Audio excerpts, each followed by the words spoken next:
2025년 1월 2일 오전 생각의 끄적임을 공유합니다. 경제 증시 이슈에 대한 공유와 해석에 있어 주관적인 관점이 많이 첨부됩니다. 맞고 틀리고 보단 다양한 해석으로 재밌게 읽어주셨으면 합니다. 1. 25년도 새해입니다. 새해 복 많이 받으시고 건강하시기 바랍니다. 2. 오늘 첫 거래 시작은 1시간 늦은 10시 개장. 장 종료는 동일하게 3시 30분입니다. 참고하시기 바랍니다. 3. 미국 증시의 24년도 마지막 날은 주요 지수 모두 마이너스 1% 이상 하락하며 끝났습니다. 특별한 악재나 이벤트 없이 차익 실현 욕구가 커진 매도 하락세로 보입니다. 주요 지수 위치가 소폭 조정을 받았다고는 하나 역사적인 신고가 위치이기 때문에 이제부터라도 급락 또는 급락 조정을 하더라도 충분히 납득이 되는 자리고 월봉 기준으로 12월 시초가를 깨지 않고 1월부터 다시 드라이브를 걸어 신고가 위에 또 신고가를 갱신해도 가능한 위치에 놓여 있습니다. 그만큼 위로도 언제까지 열려 있는지 모르지만 하락 시엔 꼬리 깊을 수도 있다의 위치에 있다는 의미입니다. 4. 트럼프 대통령이 당선이 되면 다시 미친 듯한 증시 랠리가 시작되지 않을까 기대하는 분들도 계실 텐데 트럼프 트레이드 랠리는 우선 일부 선반영은 다 된 것으로 봅니다. 실제 취임 후 첫 행정명령과 행보를 통해서 증시의 변동성이 확인되지 않을까 싶습니다. 트럼프의 취임일은 2025년 1월 20일로 예정되어 있습니다. 막상 그땐 새론이 나올 수도 있는 시나리오도 열어둡니다. 5. 지난 시장에 대한 코멘트는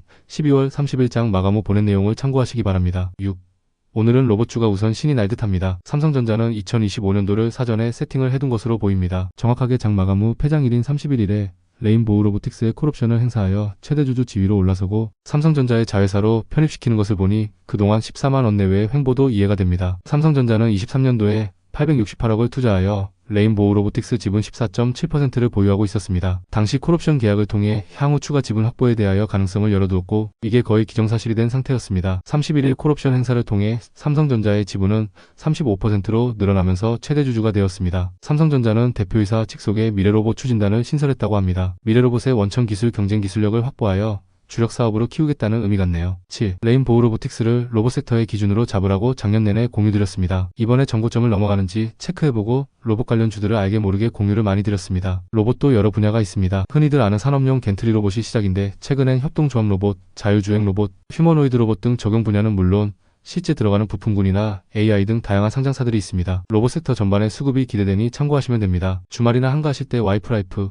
엑스마키나 외 인공지능을 탑재한 휴머노이드 로봇을 주제로 만든 영화가 많으니 지금쯤 보시면 머지않은 미래일 수도 있겠구나란 걸 더 실감하시지 않을까 싶습니다. 유튜브에 영화 요약하는 채널도 많으니 재미로 참고해보시기 바랍니다. 8. 오늘 묻지마 알아서의 주인공은 클로봇입니다. 9. 테슬라가 마지막 거래일 마이너스 3.3%가량 하락 마감했었습니다. 최근 488불까지 근접하며 테슬라 지지자들에게 500달러 돌파의 희망을 앞두고 다시 400달러 초입까지 내려왔는데 개인적으로는 결국 돌파는 할 거로 봅니다. 국내에도 테슬라 주가 등락에 동기화되어 움직이는 섹터가 있습니다. 과거엔 2차 전지가 따라 움직이더니 지금은 자율주행이 따라 움직입니다. 퓨런티어, SOS램 뭔가 익숙하죠? 묻지마 알아서에도 공유했던 종목들입니다. 자율주행 시대에 주목받을 회사들입니다. 자율주행 섹터는 단순히 자동차에 국한되지 않습니다. 이젠 로봇과 다양한 산업에 이제 적용될 예정이고 실제로 적용 중인 과정이기 때문에 현재 재무제표만 보고 회사들을 선정하면 뒷북치는 케이스가 생길 겁니다. 10. 재미난 이야기 오늘 주인공은 제주항공과 애경입니다. 24년도 연말을 바로 앞두고 너무나 안타까운 교통사고가 났습니다. 여러 교통사고 중에서도 항공기 사고는 한 번 사고가 나면 거의 99.9% 생존자가 발생하기 어려운 구조 때문입니다. 물론 그만큼 항공기 사고는 로또 당첨보다 되기 어렵고 벼락을 맞을 확률보다도 낮을 만큼 안전하게 설계되어 있고 사고 가능성도 희박한 교통수단입니다. 하지만 그 한 번의 사고는 우리가 이번에 봤듯이 돌이킬 수 없는 피해만 남습니다. 이번 2명의 생존자분들은 정말 천운이고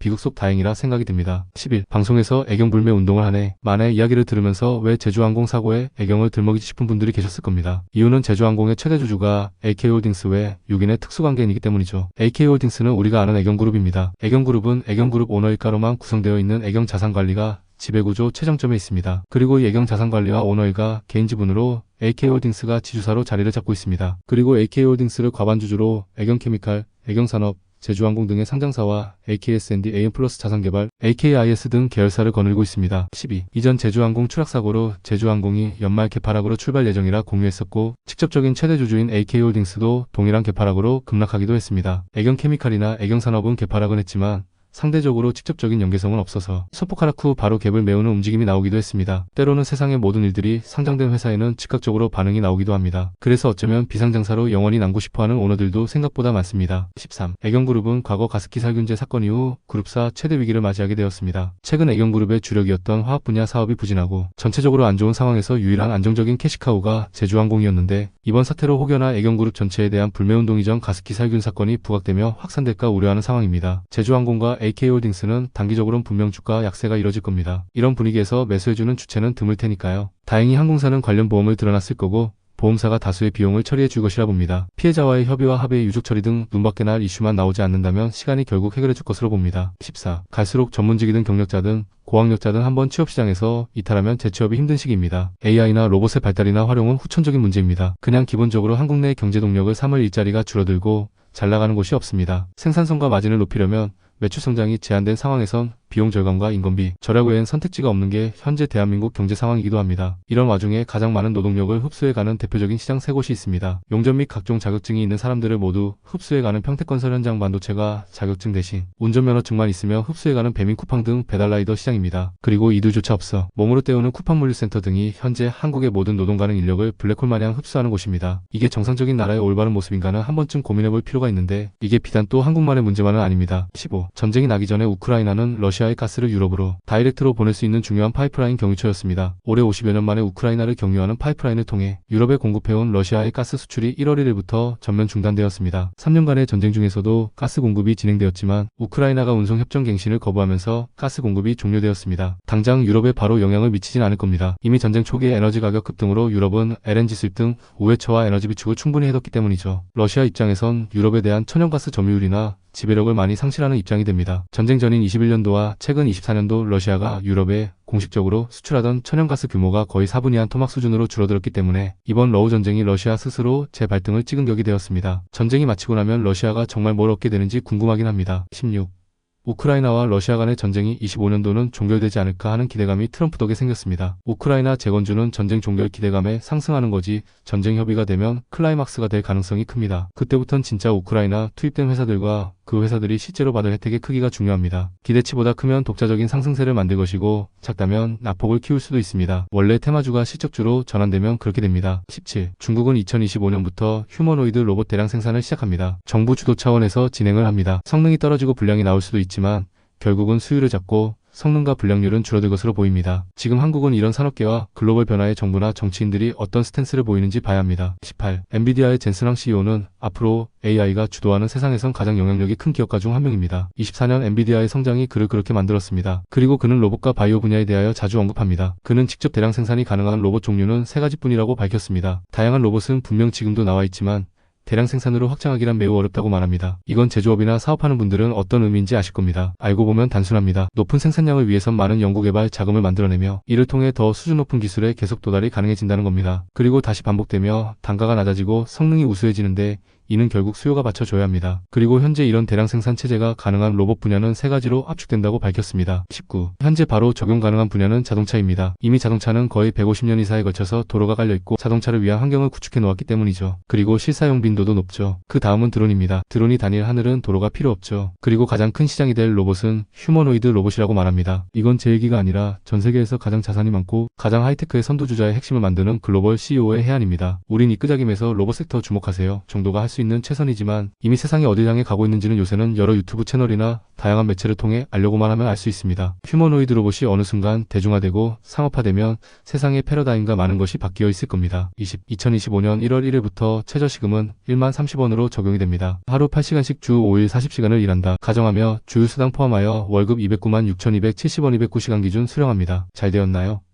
사견이지만 최저임금의 상승은 결국 더 많은 일자리가 사라질 겁니다. 이미 겪고 있지만요. 자영업자 비중이 높은 한국은 키오스크가 이제 기본이 될 거고 서빙 로봇이 알바생을 대신할 겁니다. 주방도 많은 부분 로봇화가 될 거고 현재 프랜차이즈 회사들은 협동조합, 로봇회사와 협업하여 본인들에게 맞는 조리 로봇을 개발 중에 있고 실제 배치 중에 있습니다. 자, 이제 휴머노이드 로봇이 생겨 2천만 원 내외로 구매가 가능해지면 굳이 사람을 쓸 이유가 없어집니다. 단 200만 원을 주고 사람을 고용하는 일 자체가 얼마나 많은 에너지와 스트레스를 주는지 실제 급여를 주는 일을 해보는 분들은 많이 느끼실 겁니다. 물론 직원 덕에 성공하는 회사나 시의분들은 많습니다. 하지만 그것도 운이 많이 따라야 하죠. 최저시급의 인상은 결과적으로 최저시급을 받고 일해야 하는 분들의 일자리를 더 가속화시켜 사라지게 만들 뿐입니다. 그리고 AI와 로봇이 더 빠르게 적용되고 사용될 수밖에 없는 환경의 배경이 되기도 합니다. 20일 제주항공 희생자나 유가족 분들에겐 심심한 위로를 보냅니다. 그런데 국가애도기간 선포로 또 다른 현업에 종사하는 피해자들이 나오는 건 문제입니다. 연말 대목을 노리던 자영업자들이나 공연 혹은 관광업계는 엄청 큰 피해를 보는 중입니다. 연예인이 왜 피해냐가 아닙니다. 공연을 하면 거기에 수많은 협력업체와 인력들이 붙게 되고 거의 프리랜서 형태인 이들에겐 연말 공연은 큰 수입 중 하나입니다. 그리고 공연 관광이란 게 하루 전에 결정해서 진행되기보단 몇 달 전부터, 기회는 6개월 전부터 준비하여 그 하루 이틀을 위하여 온 사람들인데 정부의 애도기간 선포로 모든 게 수포로 돌아간 분들이 계십니다. 애도 선포 자체가 나쁜 건 아닙니다. 이걸 또 정치적으로 이용하는 게 문제입니다. 애도기간의 여러 이해관계 때문에 어쩔 수 없이 진행해야만 하는 걸 해도 공감을 못하네, 이기적이네, 아픔을 나누지 못하네 어쩌고 하면서 공격을 합니다. 정상적인 감정을 가진 한국의 대부분의 국민들은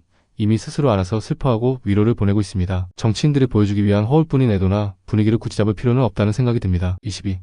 2025년의 시작은 로봇입니다. 그리고 AI와 자율주행, 더 안정화된 배터리 전고체, 에너지 보관 ESS 등이 키워드가 될 겁니다. 잘 생각해 보시기 바랍니다. 작년 가을부터 로봇 이야기를 계속했습니다. 그런데 크게 반응이 없다가 갑자기 치고 나가면서 시장의 주목을 받습니다. 지금 쭉 쓰고 있는 2차전지, 전고체, ESS 등도 한순간입니다. 왜냐면 실제 산업 현장에서 캐즈민이 수요가 어쩌니 해도 계속 그 시장을 위한 투자금을 어떻게든 마련하려 하고 투자가 집행이 되고 있고 관련 산업과 시장은 커지고 있기 때문입니다. 증시엔 대중적 관심과 수급의 이동이 되는 그 타이밍의 시차만 다를 뿐입니다. 23. 오늘 새해 국내 증시의 시작은 좋을 거로 보입니다. 주도주는 로봇이 될 것으로 보이며 현재 원달러 환율은 1476원입니다. 1450원 이하로 어제 내려올라나 싶네요. 1400원도 아니고 1450원 이하를 기대하는 게 비트코인은 94,500달러를 움직이고 있습니다. 미국 선물지수도 우선 약하지만 플러스로 출발을 합니다. 오늘 지나면 내일 또 바로 금요일이라 한국은 언제나 금요일이 악재죠. 오늘은 아니길 바랍니다. 정치적인 개별 리스크만 돌발적으로 또 나오지 않는다면 오늘 국내 증시는 그래도 상승 마감을 기대해 보겠습니다. 24. 오늘은 25년도 첫 거래일이기 때문에